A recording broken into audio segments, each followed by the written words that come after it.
Is it even going to run GTA 6? I don't know. Just for context, this is GTA5 Enhanced on the SteamMachine, a 12-year-old game, and we're seeing frames in the mid-20s. So what is this telling us about Valve's GabeCube? Welcome back to Play Fever, and yes, you saw that right, so let's talk about it, because I'm still here trying to understand this machine, whether I got hype blinded or whether the SteamMachine is actually great. And today we do that the way that we always do. We play a game.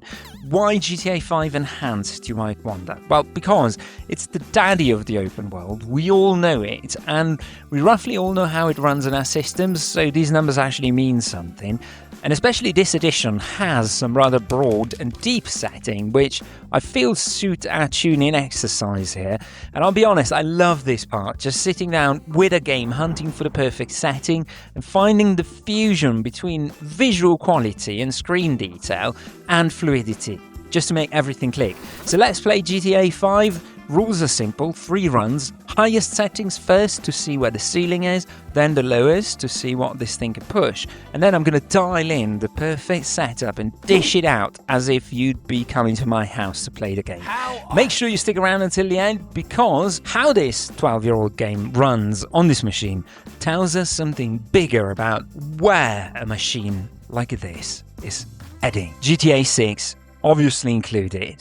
And here we are inside GTA 5. I'm going to first set the game to its highest settings. So we're going to establish the ceiling, then the lowest settings to see what the machine can push. That's our floor.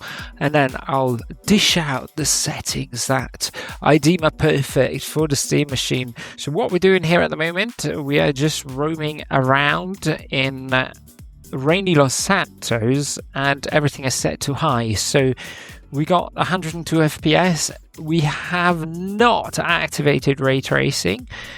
These are just the high native settings. We're on a 1440p monitor with 144 Hz refresh rate. So let's set all effects on at 1440p. Game is rendering natively. Put ray tracing on as well and see what we are pulling.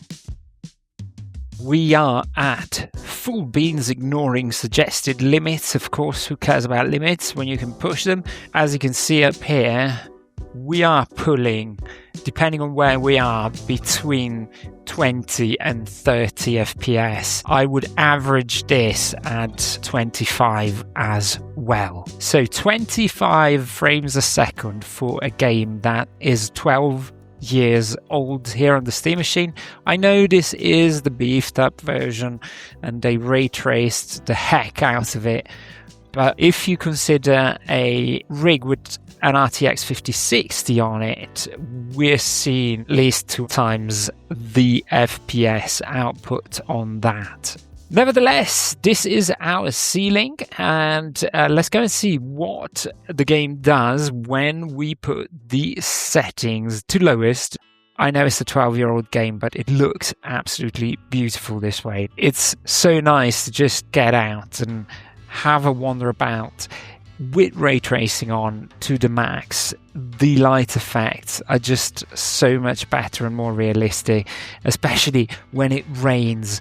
Oh my goodness, it looks so juicy. And you can see here these car reflections on the car. I mean, it's just very, very nice to look at. And here we are back with the lowest settings possible. No ray tracing, just the game itself. And this way we are currently running well above 100. And I would say, depending on the area, even over 130, as you can see right now. I would say that's extremely respectable. It's a beautiful feeling. Extremely smooth, and it's optically absolutely perfect. But if you know the game and you know what it can do, playing it like this is a pretty naked experience, even though it is absolutely smooth and visually very, very clean as well, because there's no artifact, no ghosting, nothing like that, just pure game. So it's perfect for driving, great setting if you just want to drive around. And now finally, let me dial in the settings that I use and I found are just the sweet spot here on the SteamMachine when we play GTA 5. And I've set my settings, and this is really nothing particularly complicated because it is everything on its highest visual possible settings and ray tracing on, but set just too high, which, as you can see here in these beautiful puddles and the rain effect, is more than enough. And then to lift all of that and to finally reach around 60 FPS is to put frame scaling on with FSR 4 enabled. And we got 60 frames stable. Game looks very good. There is literally, if you're a fine-eyed person, something that you may notice that sometimes appears around the wheels of the car down here. When you're going very fast, there can be a little bit of ghosting. Again, I'm not currently registering that. But a good setting. Nonetheless, it works very well. What you can do if you really want to achieve super smoothness, or you just want to see your counter go up, is to put on frame gen. Not necessary here in my opinion, so I'm not going to do that. And this is it. These are the settings for GTA 5 on the SteamMachine. I'm going to put them down in the description for you. And now I'm off to crack myself open a nice can of piss Wasser. So that's it. The results are in. But before I tell you what I feel that this says about the SteamMachine, let me take a quick tangent, because I wanted to ask you if you heard that the top edition of the new FIFA, or FC, or whatever they call it now, is $160. And I'm not saying this to justify the SteamMachine's price. I'm just saying it because prices everywhere are creeping up. We're seeing that. But nobody seems to be flinching anymore. So I wanted to ask you, where do you think this is heading? And do you think we're going to be priced out of a hobby? Because it connects to the thing I keep coming back to.